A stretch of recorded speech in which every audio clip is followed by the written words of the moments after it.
Assalamualaikum warahmatullahi wabarakatuh. Mungkin sudah banyak yang tahu akan legenda Ajian Pancasona yang dimiliki oleh tokoh pewayangan Subali. Selain Raden Subali, ajian legendaris Pancasona ternyata juga diketahui dimiliki tokoh-tokoh legendaris Nusantara. Pancasona sendiri memiliki daya magis, di mana pemilik ajian ini tidak akan mati selama tubuhnya masih menyentuh bumi, serta terpapar angin dan setiap terluka akan segera pulih kembali seperti sedia kala. Tapi alangkah baiknya sebelum kita simak videonya sampai selesai. Silahkan tekan tombol subscribe dan lonceng supaya selalu mendapatkan notifikasi video berikutnya dari kami.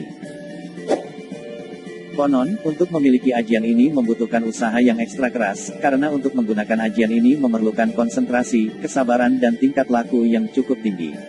Menurut Kamus Besar Bahasa Indonesia, Pancasona berasal dari kata benda. Ajian Pancasona merupakan mantra yang menyebabkan seseorang yang telah mati bisa hidup kembali.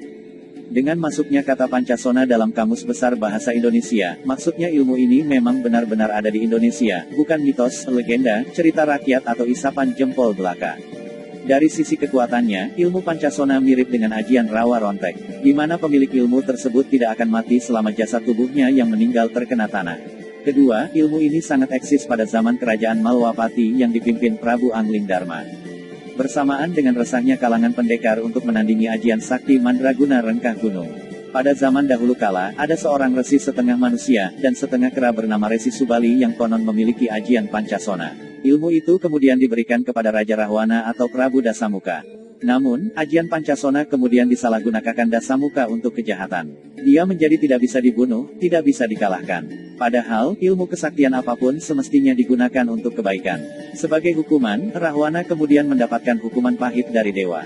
Tubuhnya dipasung dan dijepit dua gunung besar hingga ribuan tahun lamanya. Sejak peristiwa itu, tidak ada lagi orang yang memiliki ajian Pancasona. Hingga suatu ketika pada zaman Prabu Angling Darma pada sekitar tahun 1100 Masehi, hiduplah kisah tentang Durgandini dan Sudawirat yang secara sewenang-wenang menggunakan ilmu rengkah gunung untuk kejahatan.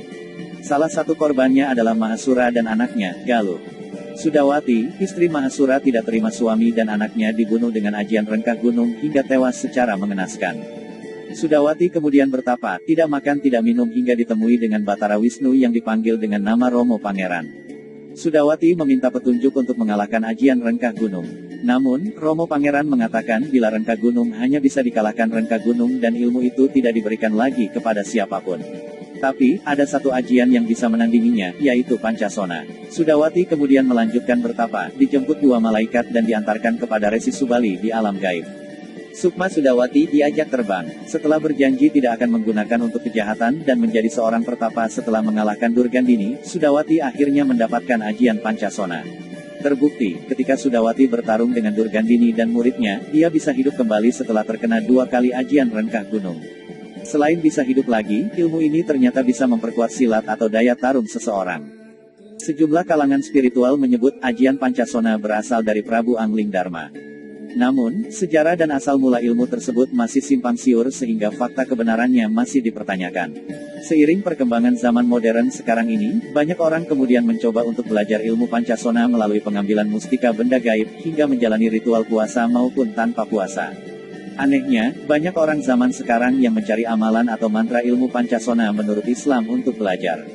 Padahal, dalam pandangan Islam, baik Al-Quran maupun hadits sama sekali tidak ditemukan ada ilmu semacam itu. Malah ada lagi yang mengaitkan ajian Pancasona dengan Kanjeng Sunan Kalijaga. Tidak tahu apakah dulu Sunan Kalijaga punya ilmu ini atau tidak, tetapi data literasi menunjukkan tidak ada kaitannya ajian Pancasona dan Sunan Kalijaga. Itulah ulasan singkat kali ini tentang ajian Pancasona, dan ternyata itu memang benar ada di dunia nyata, dan bukan hal mitos. Semoga pembahasan kali ini menambah sedikit pengetahuan untuk kita, bahwasanya pada zaman dahulu di Indonesia ini mempunyai sebuah cerita nyata yang sangat elegan. Terima kasih sudah menyimak sampai selesai. Tunggu pembahasan di video berikutnya.